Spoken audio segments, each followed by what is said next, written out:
Adam jerked himself awake, swinging a fist at nothing as if his life depended on it. Moments ago, in his dream, it had. Jeddak had visited him yet again. Or was it Alec? Or the civilian from Cheyenne? He honestly couldn't remember. In his dreams, they'd all come together in an unholy amalgamation to shout at him, berate him for living when they hadn't. He rested his head back in the soft sheets of the bed as he exhaled a shuddering breath of air. Groaning as his back popped audibly, he sat up and wrapped his arms around his knees to curl in around himself. Usually, Cell, Classy, Slip and Fairy would be there to comfort him and tell him that everything would be okay. Unfortunately, Imperial tradition demanded that the night before the wedding should be spent apart, regardless of any prior rendezvous. Taking a moment to breathe, he did his best to still his beating heart. When it finally quieted down, he turned to the side of the palatial bed and picked up his omnipad to check the time. 6:28, he chuckled to himself, stretching side to side as he stood up before turning off the upcoming alarm. 2 fucking minutes. He walked over to the closet and got out the hanging Chavanti equivalent of a suit, handmade and tailored specifically for him. He'd argued with his wives-to-be, Kamalesh, the tailors, and even the Empress herself until they'd finally compromised, and let him choose from a selection of different outfits until he settled on what was essentially a tuxedo, if you squinted, and had one eye closed, from 100 yards away. Up close, he had remarked that it made him look like a pop culture icon from comic books in his old world, with a deep violet jacket and pants, chartreuse green skin-tight shirt with a rough collar, and shoes with heels on them that he decided he did not need. He set the suit on the bed and peered out the window into the unbridled expanse of space.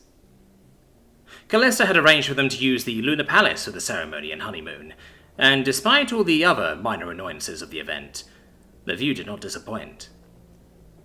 "Wonder which one of you is Earth," he muttered with a snort, turning back to put on the suit.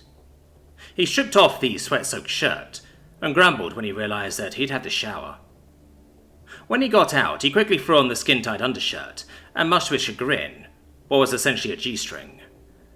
"Gift for the wives," he grumbled to himself, as he begrudgingly pulled on the pants, securing them with a large and mostly ornamental belt.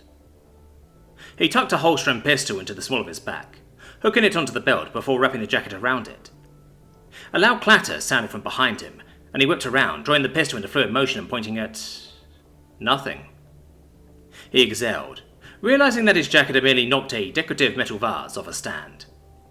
He snorted once, before several loud raps sounded on the door to his room. Again, he whipped and raised the gun at the startling noise. Grimacing, he stuffed the pistol back in the holster, adjusted the jacket, and cleared his throat. "Come in," he yelled, picking up his omnipad off the bed, trying his hardest to put on the mask that everything was alright. "Ah, you're already dressed." She smiled warmly at him as he stepped through the door. "That's one item down." "Not everything has to be perfectly on schedule, bud," Sam chuckled, stuffing the pad into a pocket inside his jacket. "On the day of your wedding it does," the warrior man quirked a brow and smirked at him, crossing his arms. "Come, Callista would like you to join her in her office."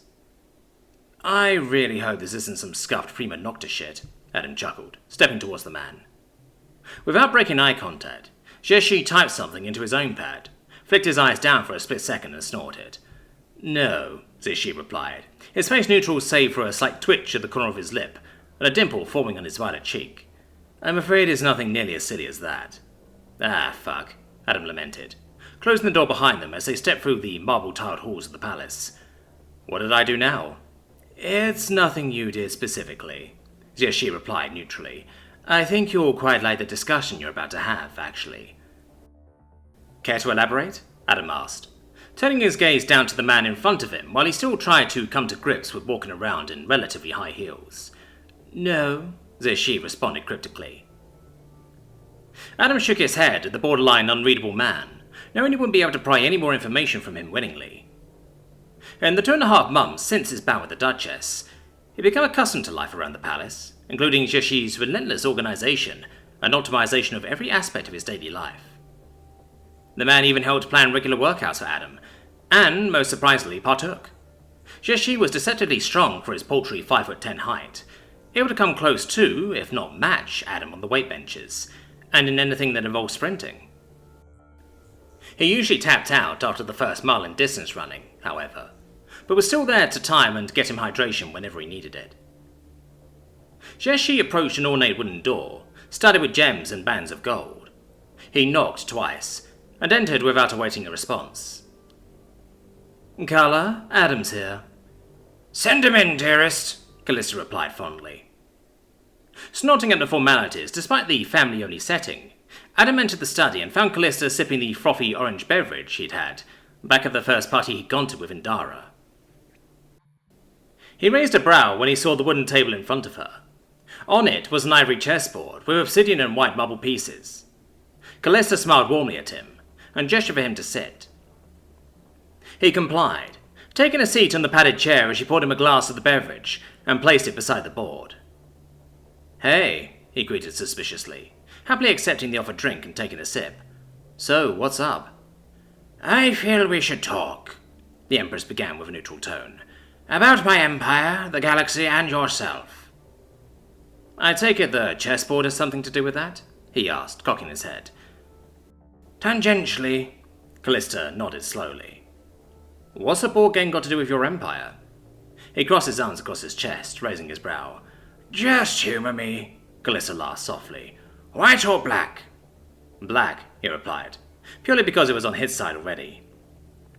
"So it is," Callista nodded as she made her play. "Pawn to e4. You know, chess has a long history on your world, and it's honestly my favourite thing to come from our induction of Earth." "Occupation, you mean," he replied, moving his knight to c6. "Just because I love your granddaughter doesn't mean I've forgotten about the orbital strikes and rebel internment camps." "A blight on my name, if there ever was one. Pawn to d4, she replied, making her move. "I've made some background policy changes. They won't alter the past or the reckless decisions of my time as Empress, but they should at least help ease the burden, and help bring humanity into the fold as equals rather than serfs." "Slaves by any other name," he replied neutrally, moving his pawn to g6. "I'll be the first to admit that the government before wasn't perfect, but hell, at least we were free." "Were you?" Callista asked, raising a brow as she moved a pawn to d5. "Even in your home country you had daily mass surveillance, abuse of power, autocrats puppeteering your elections out of you, and a military police state. You may wrap yourself in the veil of freedom and proclaim that your vote mattered, but did it ever?" "We uncovered much in our data mining," she continued, leaning back into her chair. "Including that every single one of your elections for the past 30 years have been rigged by one oligarch or another. And that's just your country. What say you to the no longer starving people of, oh my, what was it again? Ethiopia? "Ethiopia," he corrected calmly, moving his knight to e5. "And, yeah, that's a solid point. I don't have a real answer for you. I can only see what's fucked up, but I don't have any real power to do anything about it. What if you had just shown up one day and, I don't know, knocked on the door like any reasonable person would?" "A valid conjecture, if dramatically oversimplified," she replied, moving her pawn to f4. "Unfortunately, I was misled by many now jobless admirals that the situation would be untenable and provide a serious security risk to the Imperium if the nuclear powers of Earth weren't crushed outright. Woe unto me, the Empress who failed to see through the lies of my advisors." Callista chuckled darkly, sipping at her beverage. "I now stand in a precarious position. I cannot stop what has been set into motion on Earth, and will bear the burden of insurgency for a generation, at least. I can ensure education, food, and stability across the board for humanity, madam," she continued with a firm stare, as he moved one of his pawns to d6, and immediately winced as she took his knight with the next turn.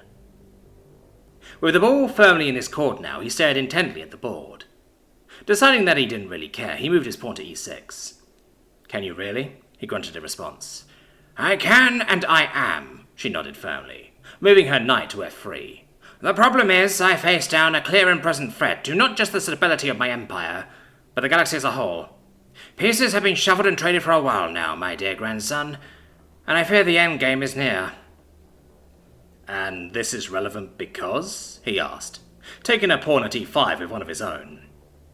"My people suffer under an increasingly despotic nobility, who have forgotten their oaths," she replied, moving a knight to c3.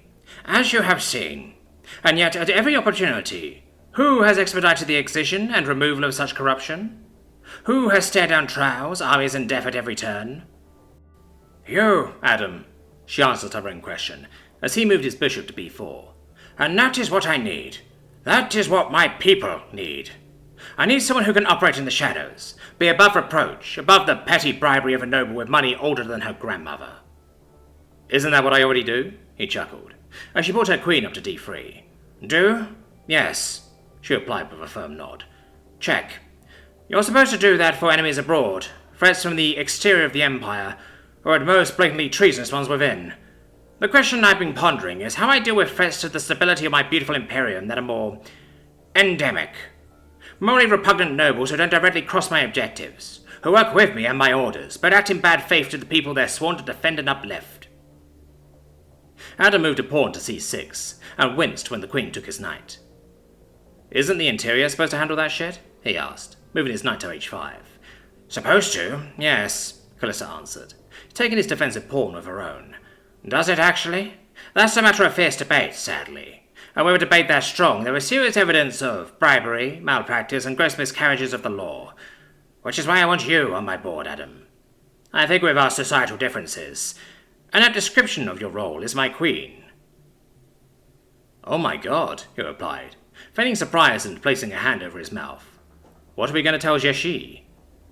And here I had a lovely speech all planned out, Calista snorted, as a teasing smile split her lips. But leave it to you to thrust a sarcastic remark into every diatribe. Is nothing sacrosanct to you? Not really, no. He smiled at her own subtle alley of sarcasm, taking her pawn at c6 with his own. I need you to be my dagger, Adam, Calista intoned as she moved her bishop to e3. In response, he moved his rook to f8, and she quirked a brow. There are those who would see my people as their personal playthings. I want them removed from the board before things can progress any further than I have so foolishly already allowed. I'm not opposed to killing fuckwit nobles, but I'm supposed to do this because? He asked, as she moved her own rook to d1. Because you want them dead as much as I do, Calista replied darkly, eyeing them with golden irises as he moved his pawn to f6. She greedily shot her rook down the open board and took his queen. Check. I am glad you're open to the idea, however. I spent more on upgrading your armor in the last month than I have in my entire forces of Glaive for the past decade. Fuck, he grunted, moving his king to remove her rook. She brought her queen down upon his rook, putting him in check again. Oh god fucking damn it. Yes, she laughed, as he scratched his head to figure out his next move, sipping at the drink. Now on the run, he moved his king to c7. In response, she brought her bishop to c5, and he saw the trap being set. And this is why I want you to work for me, Adam. You know you've lost, but you're not done yet.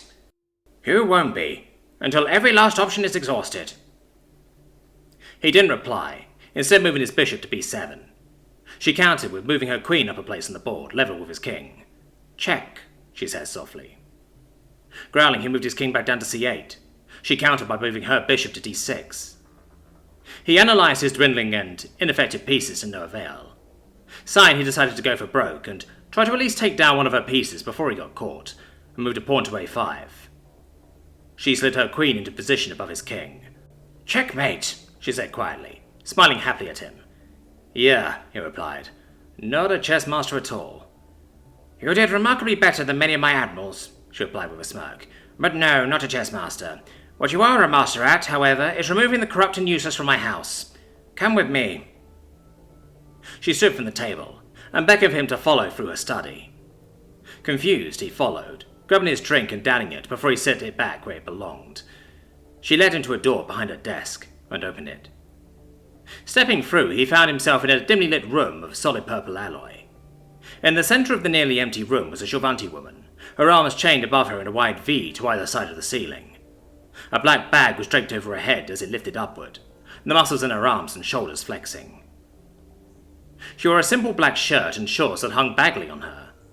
Adam felt a scowl dawn on his face as he eyed the torture chamber. Cell gets up to some shenanigans with ropes from time to time, he said slowly, but this is a bit much even for her.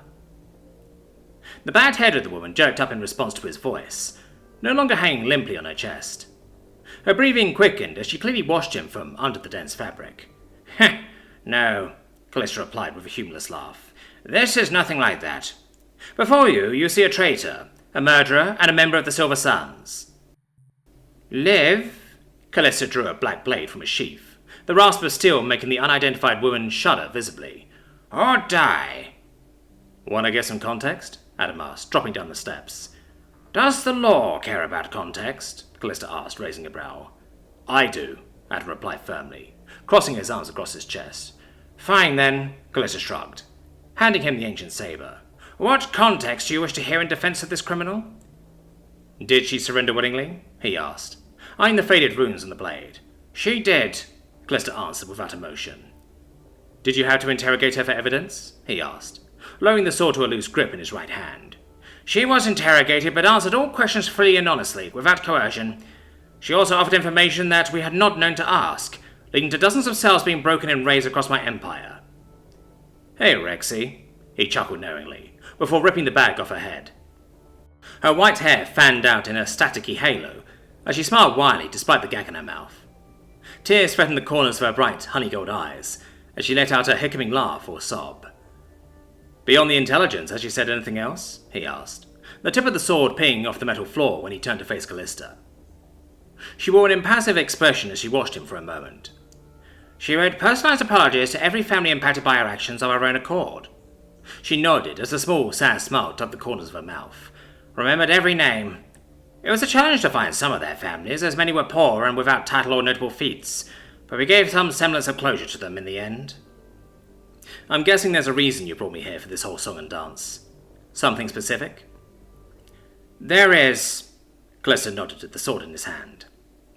In times of tumult and upheaval, empresses past have raised certain worthy individuals to the highest judicial station in the land.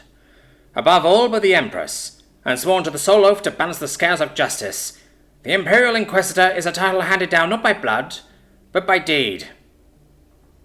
My empire rests on a foundation plagued by rot, Callista intoned slowly. The blade of the Grand Inquisitor serves to carve out such rot, and replace it with new guardians of the people. She is peerage by blood. The Inquisitor reserves the right to induct and deputize those he believes to be pure of heart into his service.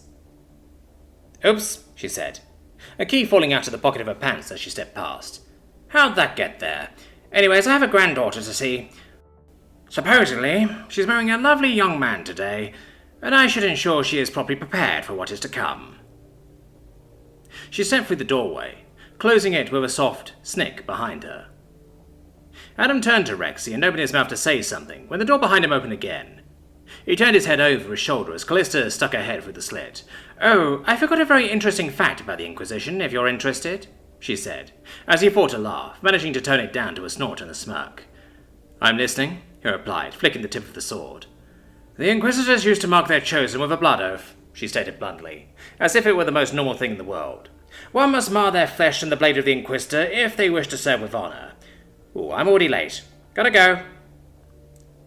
The door closed behind him again, and he shook his head. Nobles, he snorted, leaning down to pick up the key. He pulled the gag out of Rex's mouth and moved to unclasp a manacle. Her arm fell to her side limply, as she watched him with a slack jaw and wide eyes. When he unclasped the second shackle, she made her move. He jumped as she grabbed his blade and wrenched it to the center of her chest, above her heart, gripping it tightly with both hands. Deep blue blood dribbled from her palms onto the metal floor as she sucked in deep inhales of breath, tears working their way down her cheeks. You know, he started, after the shock of her nearly wrenching his sword out of his hand passed, before you came to my world, I fought with a group of men who had the motto, sua sponte. Her head lifted slightly from where she rested it against the flat of his blade, before it returned. My life is yours, Inquisitor, she stated into the black blade. No, he laughed softly, it's not. You broke down what was left of the SS better than I ever could, and you did it of your own accord. I did, she nodded gingerly, as soft plops of blood tapped against the floor, intermingled with her tears in large swirls of hazy indigo. If I asked you to kidnap young boys to send to slavery for a profit, what would you do? He asked. Her head jerked up as a snarl formed on her lips, her long tusks bared ferally. When she saw his serious and ponderous expression, her own softened and she exhaled. She growled, her eyes flicking down before they jumped to meet his own, a palpable, recognizable darkness, like an iron wall behind them. They were the same eyes he saw in the mirror every day. I would hunt you to the ends of the galaxy and beyond. You would die in agony. And if I asked you to kill a man, he questioned, raising a brow. I would ask why, then serve as your dagger or his shield, she practically whispered, as if the admission that she wouldn't kill for him unconditionally was something to be ashamed of. Do you swear to uphold justice in the Empire, and give out fair punishment when due? He asked, making up an official sounding oath in his head, much to his glee. I swear this on my life, blood, and house, she replied, putting the tip of the blade against her heart. Yep, I think that qualifies as enough blood, he said, as a droplet splashed onto his custom Guntra leather shoes. On your feet, what would he be called? Deputy Inquisitor? He shrugged as the idea of a title vacated his mind. Deputy Inquisitor Trexgy. Get yourself cleaned up. Sounds like we've got a hell of a hard road ahead of us. He smiled happily, as she looked up to him with a renewed set of determined eyes. I've got a wedding to get to.